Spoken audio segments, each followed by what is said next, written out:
Hello, my name is Teresa Lee, and I am presenting my cardiovascular case for FMP 597. Today, I am talking about a 58-year-old male, TJ, who was referred to the ER for further evaluation and management of new onset atrial fibrillation. Due to limited resources at our primary care clinic, the decision was made to send him to the ER for a possible cardioversion.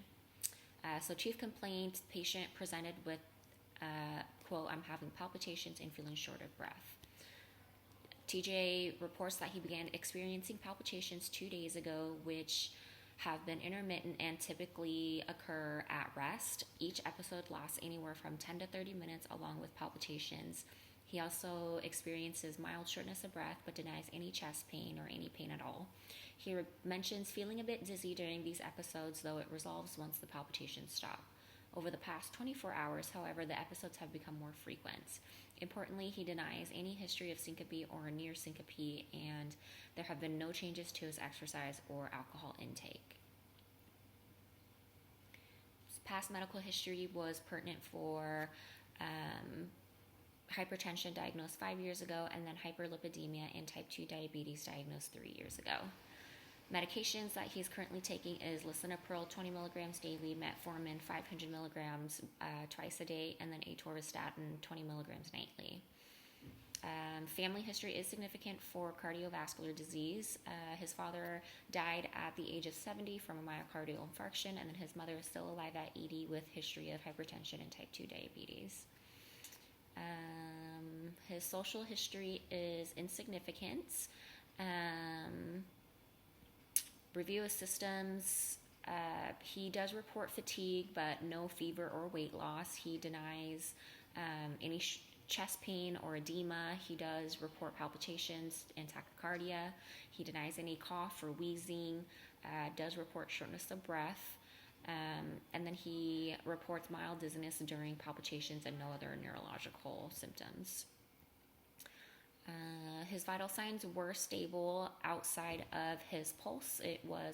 He was tachycardic at 110 beats per minute. Otherwise, all of his other vital signs were stable. Physical exam, he was alert and oriented and no acute distress, but slightly fatigued. Upon auscultation of his heart, it was irregular rhythm. As well as bilateral radial pulses were uneven. He was tachycardic at 110 beats per minute, but no murmurs or gallops were heard upon auscultation. Respiratory was clear to auscultation in all lobes, no rails, wheezing, or crackles were heard. And again, he was alert and oriented, cranial nerves were intact, and no focal deficits. And skin, you can see, he was slightly diaphoretic.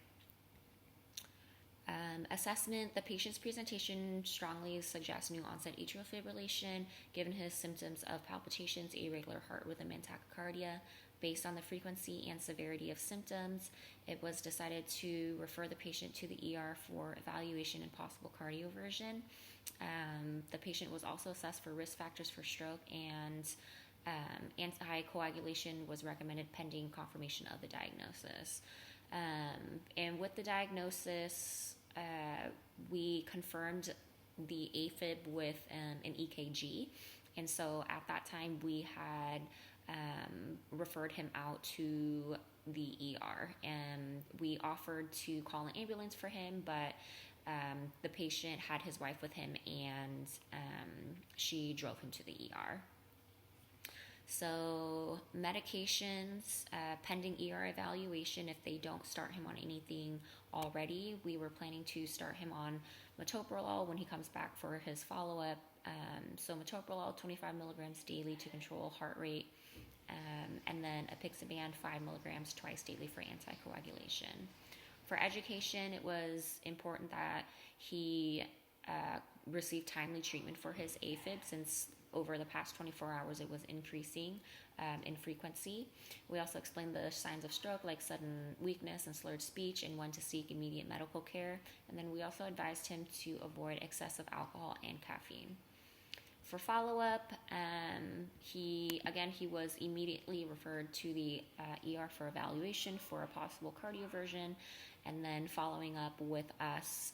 And then there's also a stat referral for cardiology within 1 to 2 weeks for medication management and further eval. And that was it. Thank you for everybody's input.